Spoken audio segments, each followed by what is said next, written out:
Bonjour et bienvenue sur ma chaîne reconquérir son ex.fr. Dans cette vidéo, j'accueille Aurore Ménal aujourd'hui qui est coach en séduction et experte également en reconquête amoureuse. Salut Aurore, comment vas-tu? Ça va bien et toi? Bah écoute, ça va super, je te remercie. Merci pour ta présence. Merci à toi. On a une super question à te poser. Ça m'a été laissé dans les témoignages il y a quelques jours et du coup j'ai voulu rebondir dessus parce que je l'ai trouvée vraiment hyper intéressante. C'est une question qui revient régulièrement, en tout cas cette thématique revient régulièrement. Alors on explique souvent dans nos vidéos qu'il faut prouver son changement à son ex et justement je voulais te demander comment prouver efficacement à son ex que l'on est en train de changer. C'est quoi vraiment l'action clé, l'action phare qui va permettre de prouver son changement à son ex?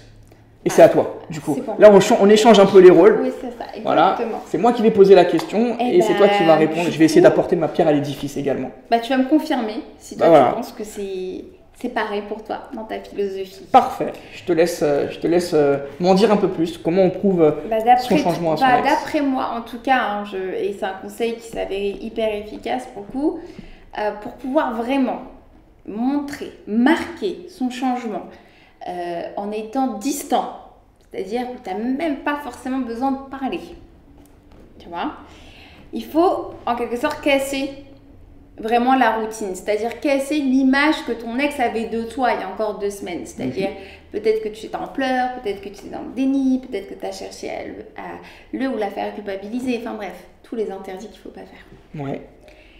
Là, je sens le conseil qui va arriver. Ça va être un bon conseil. Je vais monter l'adrénaline, etc. Écoutez bien, ça va être un bon conseil. Exactement. Donc, le but pour pouvoir vraiment marquer son changement, c'est très simple. Partez en voyage. Pendant au moins 2-3 semaines où vous n'allez plus rien demander à votre ex. Vous partez en voyage, vous faites du bien pour vous. Tu m'avais prévenu avant la vidéo que c'était du lourd. Exactement. J'aime bien ce conseil. Et c'est très efficace. C'est hyper efficace. Alors ça peut paraître un petit peu banal, tu vois, partir en vacances. Non, pas forcément, parce que je pense que parmi les personnes qui vont regarder la vidéo, il y en a beaucoup qui ne vont pas y penser ou qui n'y auront pas pensé. Oui, parce qu'il va y avoir des peurs, encore plus perdre la personne en se disant mais si je pars, si je lui parle plus, il ou elle va m'oublier, ça va servir à rien. Alors qu'en fait c'est ultra efficace, c'est-à-dire que ton ex garde une image de toi d'une personne un peu en dépression, donc il n'y a rien de stimulant. Alors que là, si après ces 2-3 semaines où tu es dans le mal, tu casses ta routine, tu pars en voyage, tu publies un petit peu sur les réseaux, sans trop en montrer non plus, pour pouvoir laisser une partie de mystère, susciter la curiosité et le manque, voire même un peu de jalousie. Et je te coupe parce que ça peut permettre aussi de poser son silence radio à ce moment-là. Clairement. Donc, et un silence radio actif. Toi, tu proposerais plutôt un silence. Alors, ça va dépendre des situations. C'est un silence radioactif dans le sens où j'aime bien parler de silence radioactif et inactif. Pour moi, le silence radioactif, c'est quand tu es acteur en fait de ton propre quotidien, où tu sais que tu vas faire de nombreuses activités, donc tu vas être actif de ce silence. D'accord, actif personnellement. Personnellement, exactement. Alors que tu as des personnes, en tout cas c'est des personnes qu'on retrouve très souvent en coaching, des personnes qui sont inactives dans le sens où ils vont plus subir le silence radio parce qu'ils vont tout le temps cogiter. Qu'est-ce que je dois faire? Est-ce que c'est bien? Est-ce que c'est pas bien? Penser à son ex, être obnubilé par son ex. C'est ça, exactement. D'accord. Là je comprends le sens de ce que tu veux transmettre. Et du coup en partant, ça peut permettre aussi et bien de quelque part de marquer le coup, de poser son silence radio ou pas d'ailleurs, parce qu'après on peut publier sur les réseaux sociaux en fonction de ce qu'on veut. Quel rythme de publication toi tu préconiserais pour les réseaux sociaux, pardon? Pour les réseaux sociaux, quand tu es dans ce cadre-là où tu vas partir du jour au lendemain, par exemple à l'étranger, je dirais 1 à 2 fois par semaine.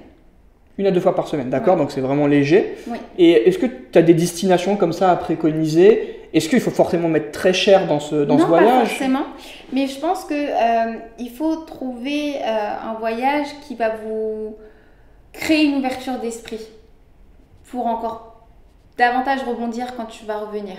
Tu vois, par exemple, moi j'ai des coachés qui sont partis en Indonésie, j'ai des personnes qui sont parties par exemple en Thaïlande, j'ai des personnes qui sont parties en Amérique du Sud. En Thaïlande, je ne sais pas si c'est très culturel.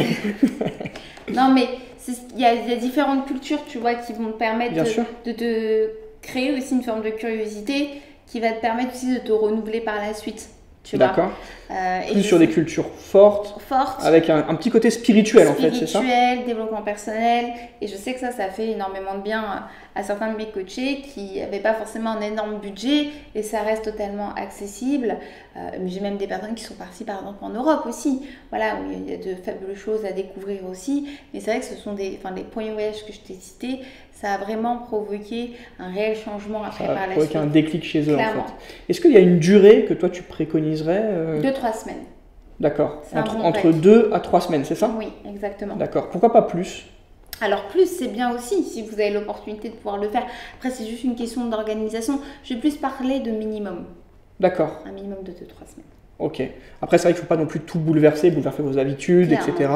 Bref, moi, effectivement, je pense que 3 semaines, c'est vraiment une bonne durée. Et puis 3 semaines, finalement, c'est la durée aussi du silence radio. Clairement. Donc peut-être combiner les deux en fonction de la situation et du contexte. Et même, j'irai encore plus loin. Après, je sais que c'est pas forcément faisable pour tout le monde, mais partir seul, ça fait du bien. Parce qu'en fait, si tu veux, quand tu te fais quitter par une personne, généralement, tu as envie de la reconquérir tout de suite parce que tu as la peur de l'abandon, parce que toutes tes habitudes vont être chamboulées. Tu avais l'habitude de faire tout avec ton ex, tu vois, toutes les tâches du quotidien, etc. Donc, tu as cette peur, en fait, de voir l'avenir seul. Sauf que c'est hyper important, suite à une rupture sentimentale, de se retrouver avec son soi, en fait, avec sa propre personne. Donc si vous êtes courageux vraiment, essayez de partir seul, ça vous permettra vraiment de pouvoir encore mieux rebondir par la suite. Et de vous recentrer sur vous-même. Alors du coup là je vais nuancer, peut-être pas 3 semaines, oui. Plutôt autour de 2 semaines du coup si vous partez seul. Sauf si vous pouvez partir et ensuite retrouver des personnes sur le chemin. Clairement. Là, ça peut être opportun. Parce que 3 semaines tout seul, oui. Ça fait peut-être un peu trop... Je suis d'accord avec toi. Et si vous pouvez faire un petit moment seul, c'est important pour aussi vous prouver à vous-même que seul, vous arrivez à faire des choses que vous n'avez pas besoin à chaque fois d'avoir quelqu'un, que ce soit un ami, que ce soit une personne de votre famille ou votre ex, pour pouvoir arriver à vous challenger et à vous créer une ouverture d'esprit tout simplement. Et puis même, vous pouvez faire des rencontres aussi sur place, pas forcément des rencontres amoureuses, mais des rencontres sociales, ça peut vous permettre aussi de vous forcer à vous ouvrir aux autres. Et ça va être un élément clé. Bah, merci pour ce conseil, Aura. Merci à toi en tout cas. C'était un super conseil. Si vous venez de rompre et que vous voulez prouver un changement, partez en voyage parce que ça va provoquer véritablement une cassure. C'est ça qu'on peut retenir de ton conseil. Exactement. Bah, merci, Aura. Bah, merci à toi. À très vite pour une prochaine vidéo. Et n'hésitez pas, si vous aviez la moindre question, à nous laisser un petit commentaire juste en dessous. On y répondra avec plaisir. Ciao tout le monde. Bonne journée.